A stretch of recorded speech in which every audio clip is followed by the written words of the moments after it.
So as humanity copes with the global COVID-19 pandemic, there are warnings from the United Nations about growing threats to food security. War-ravaged countries already suffering from food crisis are particularly vulnerable. Tactics is today talking with Judith Jackson, who is a technical expert specifically on protracted crisis at the Food and Agriculture Organization of the United Nations. Mr. Jackson, good day to you. Thank you for joining us. Hello, Eleni. Very welcome. So starting off with our first question, looking globally at conflict-affected regions, where would you see potential food security crisis and why, particularly after the COVID-19 pandemic? Sure. Well, looking at the most recent data, which was in the Global Report on Food Crises issued last month in April, what we can see is that those countries which are worst affected, have the worst incidences of food insecurity, are those which are suffering from insecurity and conflict, but also affected by climate change and by economic downturns, although conflict is the primary driver of food insecurity. And the countries that unfortunately appear on these lists time and again are the same ones. So the top 10 sort of food crisis countries, which comprises about 88 million people in integrated food security phase classification 3, that means that they're in crisis or in worse situation. That's 88 million people, that's 2/3 of the total number of 135 million, are countries such as Yemen, Democratic Republic of the Congo, Afghanistan, Venezuela, Syria, South Sudan, and so on.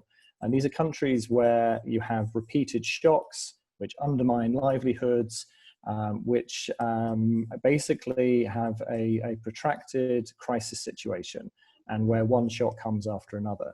So despite the fact that this data predated the COVID-19 pandemic, we can expect that those countries are going to be hit badly. Now, an important point here is that a lot of the populations in those countries are highly dependent on agriculture for their livelihoods and indeed for their food security.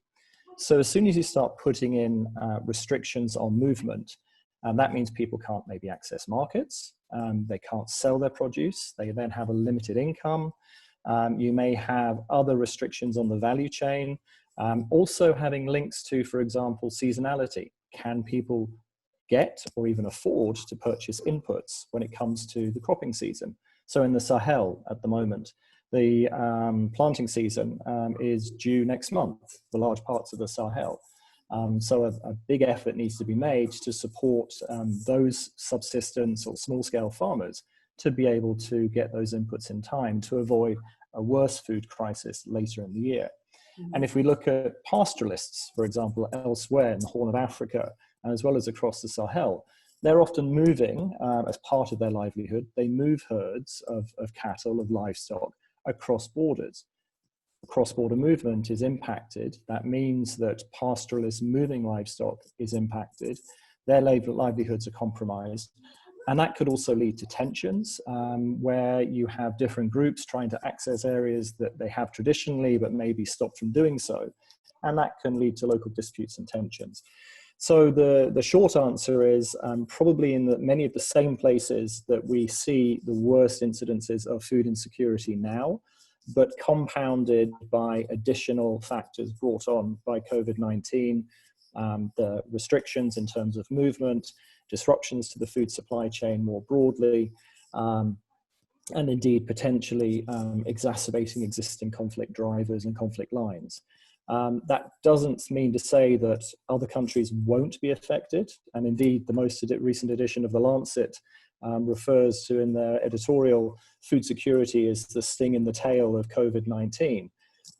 So there are plenty of other places we may see a worsening food security situation, which could be in Latin America, as well as across Asia and South Asia.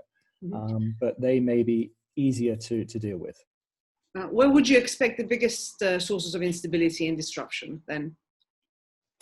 Well, I think first of all, it's very hard to, predict conflict. I mean, it's notoriously challenging because there's so many contextual issues that one needs to take on board and into consideration.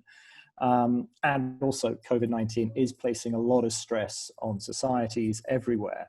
But where you already have a fractured societal state relationship, there is opportunity for those fractures to be exacerbated by COVID-19, where restrictions may be seen as further evidence of marginalization or could be seen as being politicized. And that could be an exacerbating factor. Similarly, where you have situations of conflict parties seeking to make political gain out of the situation.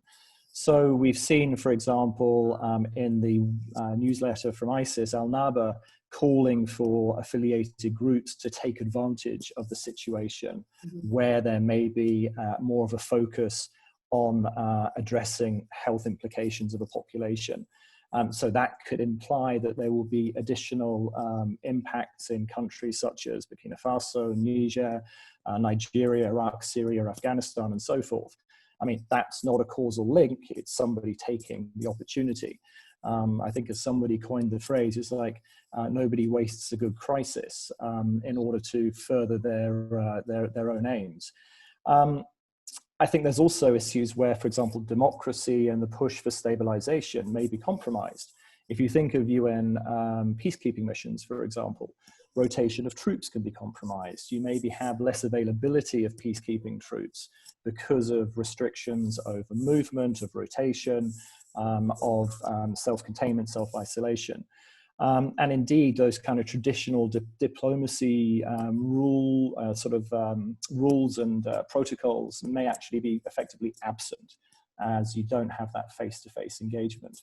And those are some of the short-term impacts. And of course, if you have emergency legislation, that can actually bring its own dangers with regard to conflict. And in existing fragile and conflict-affected contexts, it could be seen and perceived by certain populations as another imposition, another form of marginalization, another form of politicization by, for example, by identity group. I think it's very challenging to say where we may see examples of increased violence or insecurity as a result of COVID. Those kind of causalities are a little bit challenging, and one shouldn't really maybe go down that road. But I think we can say where you have existing fragility, it could be exacerbated, but also in countries you may not consider.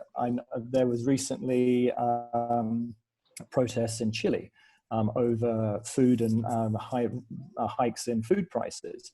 Now that comes off the back of demonstrations at the end of last year.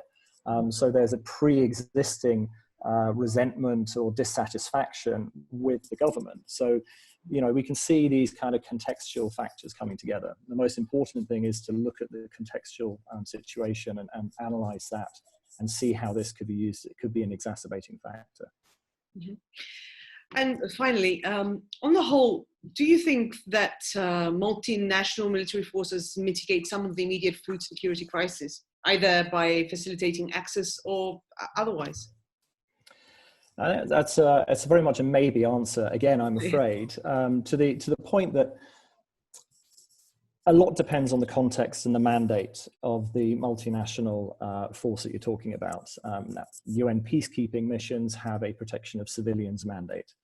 There are many other multinational peacekeeping or military forces, and we have seen that there's, you know, in certain contexts, been quite a lot of debate, discussion, and problematics with, for example, NATO in Pakistan in the 2010 floods response, where NATO air assets were utilized to bring in emergency assistance, and humanitarian agencies felt that that was far too close to engagement with military actors, because that could compromise their humanitarian principled approach, which is absolutely valid. There's issues over impartiality, neutrality, and access. Similarly, there's been issues in the eastern part of Democratic Republic of the Congo over overuse, should we say, or over-reliance of agencies on UN military escorts, which is also seen as perhaps compromising, particularly from the perception of local populations, the neutrality of humanitarian actors. So there is quite a wide spectrum within the humanitarian community over how and what levels you engage with military assets.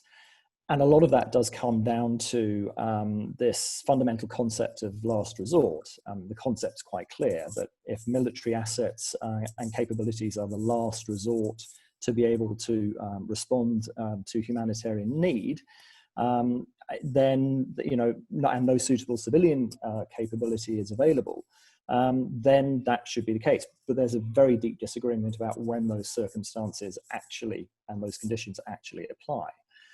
That said, effective civilian military coordination is absolutely essential in order to save lives and alleviate suffering.